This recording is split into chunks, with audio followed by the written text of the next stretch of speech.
Assalamualaikum warahmatullahi wabarakatuh. Selamat pagi, salam sejahtera bagi kita semua. Bertemu lagi dengan saya Achaproni Hamdani pada sesi kedua, yaitu konsep dan klasifikasi dari sistem. Nah, kita akan mempelajari tentang sistem itu seperti apa. Sistem adalah menurut O'Brien tahun 2005, sistem adalah sekelompok komponen yang saling berhubungan. Jadi kalau sebagai sebuah sistem kita ibaratkan itu adalah mobil, mana yang lebih penting? Apakah supirnya? Apakah bahan bakarnya? Apakah persnelengnya? Apakah sweepernya? Atau apakah kursinya? Nah, kalau sebagai sebuah sistem kita ibaratkan nggak ada akinya, maka mobil tidak akan jalan. Nggak ada bahan bakarnya, mobil juga tidak akan jalan. Kemudian nggak ada bannya, mobil juga tidak akan jalan. Kemudian nggak ada sweepernya, mungkin ketika hujan itu akan akan tidak jalan. Jalan-jalan, tetapi nanti akan sangat tidak akan sangat berbahaya. Karena nanti mungkin ada kabut dan lain sebagainya seperti itu. Sehingga kalau memang mobil adalah sebagai sebuah sistem, itu maka tidak akan bisa jalan yang satu tanpa ada kelengkapan dari yang lain. Kalau manusia sebagai sebuah sistem, kita ibaratkan ada mata, ada telinga. Ketika mata tidak berfungsi dengan baik, mungkin akan terganggu. Ketika telinga tidak berfungsi dengan baik, sistem akan terganggu. Nah, berarti kalau organisasi itu adalah sebagai sebuah sistem yang saling berhubungan, satu bidang saja tidak berjalan sebagaimana mestinya, maka akan mengganggu sistem-sistem yang lain. Kemudian sistem tersebut itu harus bekerja bersama untuk mencapai tujuan bersama. Dalam artian kalau mobil tujuannya untuk agar bisa mengantarkan dari satu kota ke kota yang lainnya, maka keseluruhan sistem yang ada itu adalah untuk membawa penumpang ke tempat tujuan. Roda bergerak itu untuk mencapai tujuan, kemudian supir mengendalikan ke kiri atau ke kanan itu untuk mencapai tujuan, persneleng diatur untuk mencapai tujuan, ketika ditanjakan mungkin giginya akan diturunkan dan lain sebagainya, untuk mencapai tujuan bersama. Jadi keseluruhan sistem tersebut bekerja sama untuk mencapai tujuan bersama, yaitu sampai ke kota tujuan. Kemudian mencapai tujuan bersama dengan menerima input serta menghasilkan output dalam proses transformasi yang teratur. Sehingga sistem tersebut saling bekerja sama secara teratur, saling berhubungan antara satu dengan yang lainnya, dan ada SOP yang jelas. Kemudian sedangkan menurut syarat-syarat sistem, menurut Jan Sihaposan, UP Simanung Kalit, beliau menyatakan sistem harus dibentuk untuk menyelesaikan sebuah tujuan.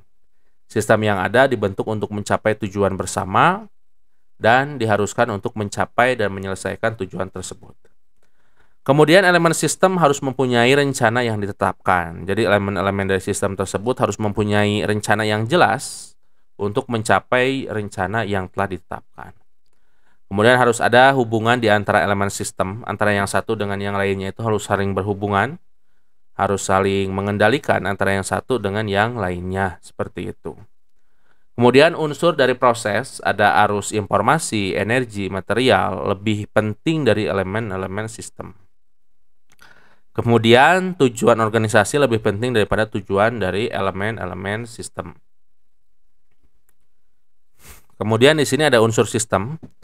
Yang pertama harus ada input, yang kedua harus ada proses, kemudian harus ada output, kemudian harus ada umpan balik, kemudian harus ada pengendalian, gitu, seperti itu. Jadi sebuah sistem itu harus ada input yang jelas. Input ini adalah akan menjadi dasar, akan menjadi hal yang utama, sehingga proses-proses selanjutnya karena merupakan sebuah proses sistemik, sebuah proses yang saling berhubungan dan berkesinambungan, serta teratur, sistematis, maka input itu adalah sebagai sebuah trigger, sebagai sebuah elemen dasar yang nanti dapat diproses menghasilkan output, kemudian ada umpan balik dan ada pengendalian. Nah, kemudian selanjutnya ada sebuah proses, dalam artian input tersebut diproses supaya menghasilkan output yang diinginkan dalam sebuah informasi. Kemudian harus ada umpan balik. Umpan balik dalam artian di sini nanti setelah ada informasi tersebut apakah menjadi sebuah kebijakan oleh top manajemen, oleh middle manajemen maupun operasional manajemen untuk memperbaiki agar input menjadi lebih baik lagi. Dan bukan yang dirubah datanya, tetapi yang dirubahnya itu adalah proses faktual di lapangan dari inputnya itu seperti apa. Karena kalau hanya dirubah datanya diinginkan dengan standar yang seharusnya, maka itu adalah sebuah pembohongan, dan itu nanti ketika pengambilan sebuah kebijakan itu tidak sesuai dengan yang seharusnya. Karena data yang diperoleh tidak berbasis faktual di lapangan. Kemudian yang selanjutnya di sini menurut DP Goyal 2003 ada beberapa hal. Yang pertama harus ada data, itu merupakan input. Kemudian ada pemrosesan. Ini di sini kelompokan, disortir, diringkas, kemudian dihitung, kemudian nanti akan memberikan sebuah informasi atau output sehingga nanti ada keputusan dan ada umpan balik gitu, seperti itu. Sehingga ada policy dan ada umpan balik. Jadi kebijakan tersebut itu umpan baliknya seperti apa. Kemudian ada modal umum sistem. Yang pertama itu ada masukan. Kemudian ada proses atau ada transformasi, ada kendala dan ada kontrol. Kemudian ada keluaran untuk mencapai tujuan, apakah tujuan sudah tercapai sesuai dengan standar atau tidak. Kemudian ada umpan balik. Kemudian komposisi sumber daya, ada abstrak dan proses. Kemudian proses terjadinya, ada alamiah atau secara natural, ada buatan atau artifisial, seperti itu. Jadi ada secara alamiah, ada secara natural. Nah di sini kemudian dari sumber dayanya ada yang fisik, ada yang abstrak, jadi abstrak tidak kelihatan. Kemudian ada kepastian cara beroperasi, ada deterministik, ada probabilistik. Jadi ada yang sudah pasti, ada yang masih probability, masih kemungkinan. Kemudian ada interaksi dengan lingkungan, itu ada yang terbuka dan ada yang tertutup.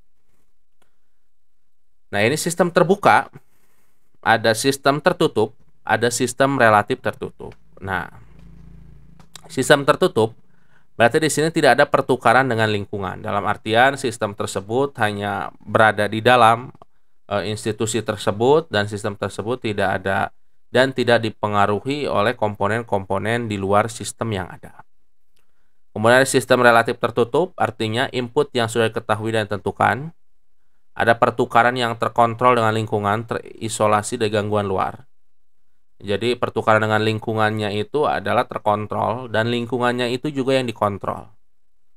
Jadi dalam artian lingkungan-lingkungan yang dikontrol sehingga tidak terbuka keluar.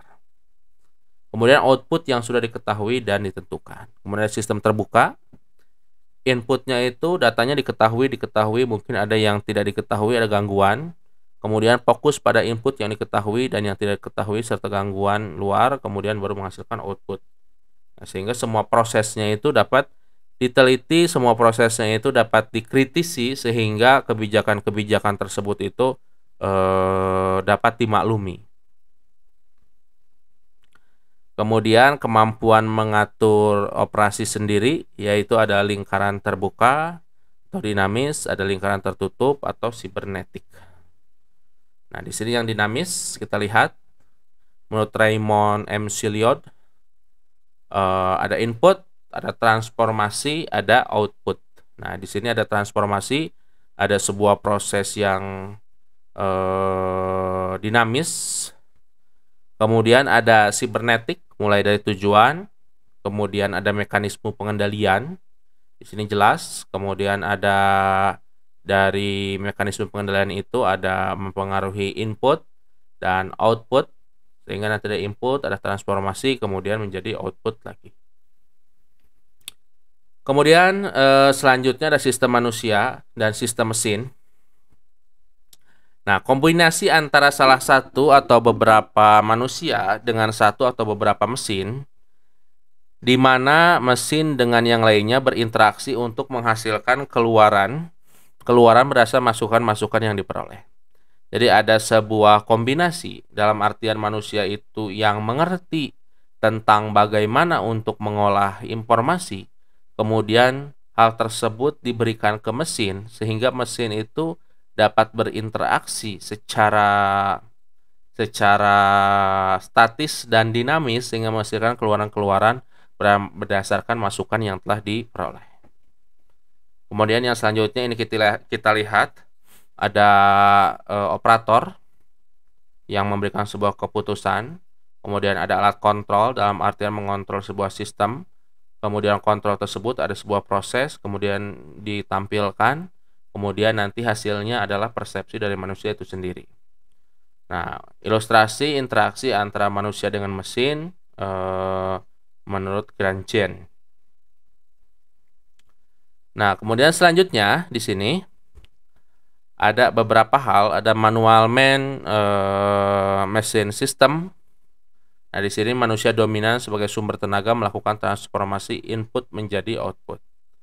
Nah, jadi ini masih ada campur tangan manusia. Kemudian ada semi automatic man machine system, dalam artian contohnya dalam pembuatan mobil, mungkin ini sudah kontrol manusia itu sudah sedikit sehingga manusia hanya tinggal memijit sebuah tombol, nanti sistem akan jalan sendiri gitu. Kemudian ada automatic man machine system, ini mesin dominan, manusia sebagai pemonitor saja. Jadi sebenarnya tanpa ada manusia pun di sini sistemnya sudah jalan, akan tapi manusia itu harus mengontrol apakah berjalan sesuai dengan yang seharusnya, atau ketika penyetingan awal itu ada kesalahan-kesalahan yang dilakukan oleh manusia. Kemudian dari data terdiri dari fakta-fakta dan angka-angka yang secara relatif tidak berarti bagi pengguna. Jadi ada fakta kemudian berubah menjadi data, dan sebenarnya data tersebut itu tidak berguna sebelum ada sebuah pengolahan. Contohnya data pemasaran. Data pemasaran hari ini sekian, kedua sekian, keempat sekian, dan lain sebagainya. Nah, ketika data tersebut tidak diolah, kita tidak buat grafik, kita tidak buat generalisasi, kita tidak buat pengurutan-pengurutan, itu nanti tidak berarti. Tapi setelah ada sebuah pemrosesan itu berarti ada sebuah sistem di dalamnya, salah satunya itu adalah pengontrolan, kemudian ada pengkategorian, dipisah-pisah apakah mana yang penting, mana yang tidak penting, mana yang bisa dibuang, dan lain sebagainya. Kemudian setelah itu baru data-data tersebut itu akan berarti. Kemudian data merupakan angka-angka ungkapan yang diolah atau diproses sehingga dapat menghasilkan sebuah informasi. Kemudian menurut Davis dan Olson, informasi sebagai data yang sudah diolah ke dalam bentuk yang bermanfaat atau berguna bagi penerimanya dan memiliki nilai nyata atau nilai yang dapat dipahami dalam pengambilan keputusan atau tindakan saat ini dan masa yang akan datang. Informasi berarti seseorang telah assign terhadap data. Informasi yaitu yang eksis berdasarkan dari pandangan, kemudian dan data yang sama gitu, seperti itu. Kemudian proses menghasilkan informasi, data atau input itu nanti diproses. Kemudian setelah itu dari proses itu harus ada generalisir. Di dalam proses itu harus ada pengurutan, dalam proses tersebut itu harus ada pemisahan-pemisahan, mana yang lebih penting dan sebagainya, sehingga nanti akan menghasilkan sebuah informasi. Kemudian jenis-jenis informasi, ada informasi strategik, ada informasi taktis, dan ada informasi operasional. Nah, dari kualitas informasinya, ada ketepatan waktunya, apakah tepat waktu atau tidak informasi tersebut. Karena informasi yang digali 10 tahun belakangan dengan yang sekarang itu akan ada beda. Akurasi, keakuratan. Apakah data itu diambil dengan maksimal?